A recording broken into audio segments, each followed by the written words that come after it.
Cobblemon 1.7 is finally here. And today I'm going to talk to you about what I think is the best feature. And it's not writing. Cobblemon has introduced an incredible feature called pokesnacks. This is the best feature I have ever seen. With this feature, it's much easier to get shiny Pokemon, rare Pokemon, high IV Pokemon, high level Pokemon, and so much more. They have finally given us the control to hunt the Pokemon we want. In this video, I'm going to teach you absolutely everything you need to know about pokesnacks, from how to use it to get shiny Pokemon to how to use it to get competitive Pokemon, and so much more. Make sure to stick around to the end of this video because you don't want to miss a thing, and smash that subscribe button if you want more Cobblemon 1.7 content.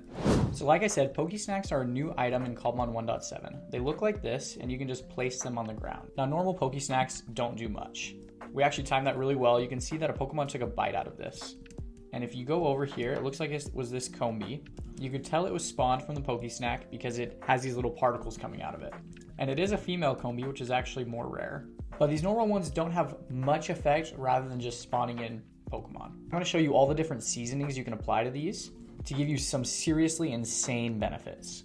So to make a basic Pokesnack, you first need a campfire pot and a campfire.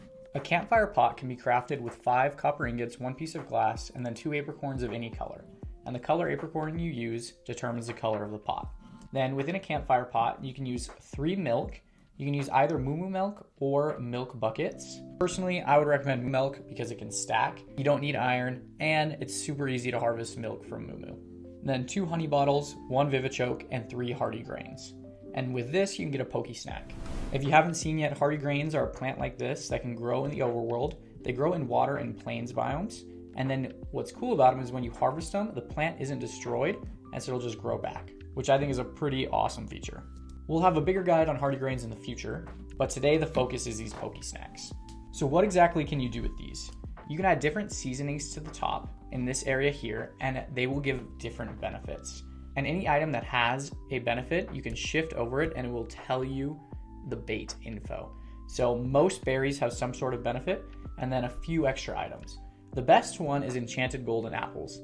These are very rare and hard to come by, but they boost the rarity bucket by 10 tiers and the shiny chance by 10. So if you use one of these Pokesnacks, you get a 10 times shiny chance and a plus 10 to your rarity bucket. And these stack. So the best possible Pokesnack you can make is with 3 enchanted golden apples. This gives you a times 28 shiny chance and plus 30 tiers to your rarity bucket.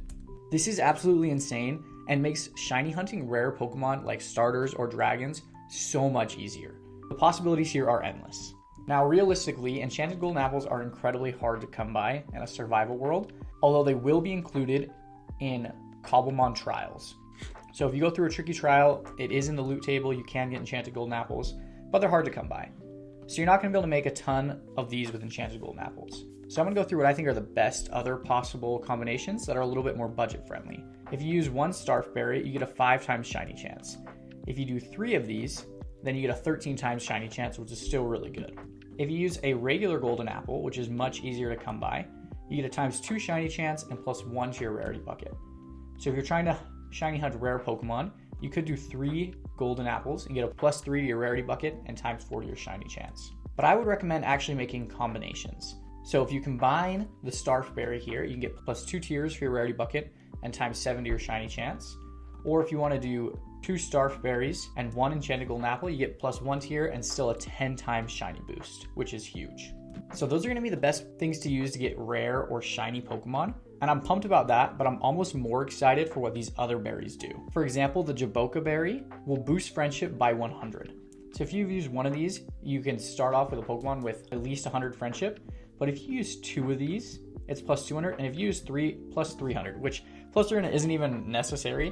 But this makes it so easy to evolve friendship Pokemon. Just put one of these down to catch a Togepi or a Zubat, and you're set. What I think is almost cooler is there are berries that will attract every specific type of Pokemon. And I highly recommend going through all of the berries that you have, or go in a creative world real quick just to see all the berries and hold shift on each one just to see what they do, because each of these are going to have different effects and you'll want to see them all. And so I won't go into every single berry here, but I will go over the different categories and the ones that I think are the most important to watch out for.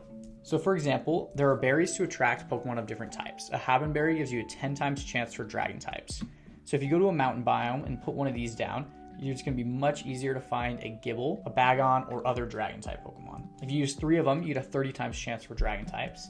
But what I think is really powerful here is you could then combine this with an enchanted golden apple, and you have a better chance of finding dragon Pokemon, rare Pokemon, and a 10 times shiny chance, which makes it way easier for you to find shiny dragon Pokemon. You could also combine this with a Starf Berry or another enchanted golden apple. This would lower your chance of finding a dragon Pokemon, but increase your chance of finding shiny Pokemon.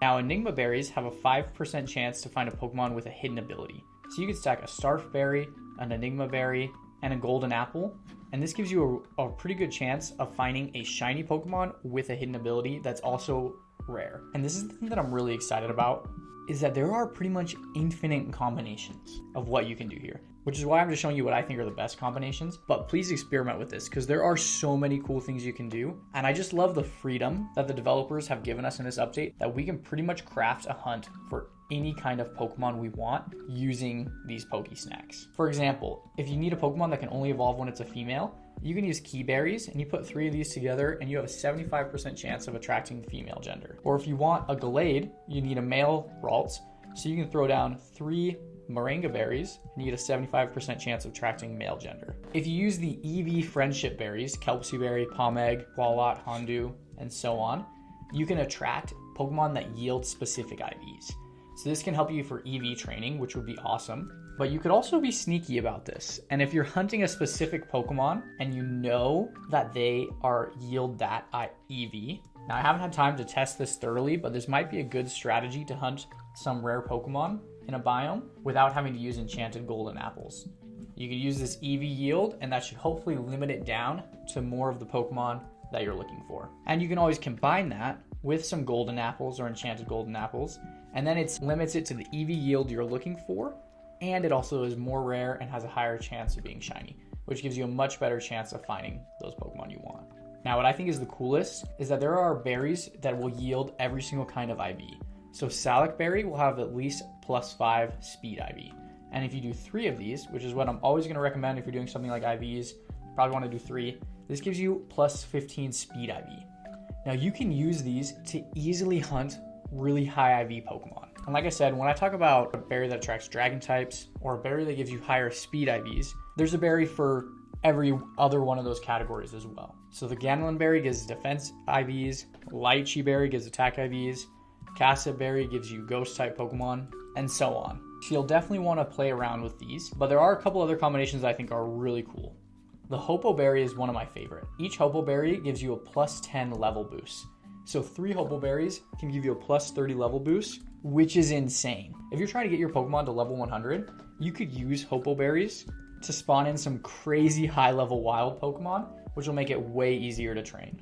There are also berries to attract specific natures. And again here, I just want to stress how important combining these are. You could attract a Pokemon that has a specific nature with a higher chance of IVs by combining an IV berry with a nature berry. If you want them to be shiny, you can also throw in a Salac Berry or a golden apple. And this one right here has a chance of an attack nature, +5 speed IVs. You can do attack IVs with a different berry if you want, a +10 shiny chance, and +10 tiers for your rarity bucket, which is insane.